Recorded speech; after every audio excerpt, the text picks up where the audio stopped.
Face-to-face, one-on-one, inside the Vatican, President Trump says a deal to end the war in Ukraine is getting closer, with most of the main points now agreed. How are you, Mr. This just hours after Trump's special envoy, Steve Witkoff, spent 3 hours with the Russian President Vladimir Putin, a meeting also described as positive and constructive. So is all this fresh optimism justified?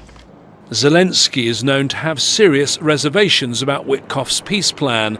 Along with European allies like the British Prime Minister Keir Starmer and French President Emmanuel Macron, they've long rejected the idea that Russia should be allowed to keep territory, including Crimea, that it took by force.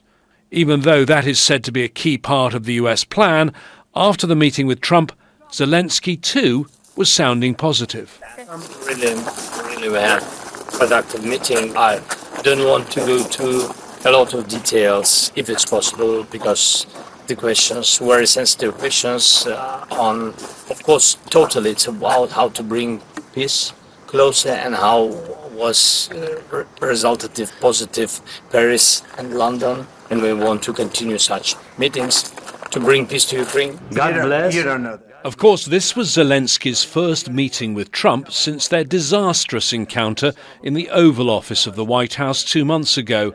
Perhaps Zelenskyy is trying a very different tactic, optimism rather than tough talk.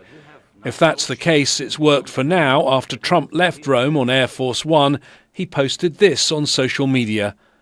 There was no reason for Putin to be shooting missiles into civilian areas, cities and towns over the last few days.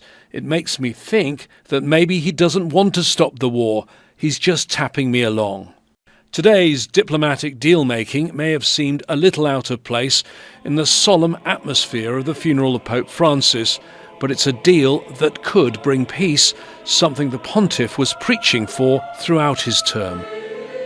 James Bays, Al Jazeera. Make sure to subscribe to our channel to get the latest news from Al Jazeera.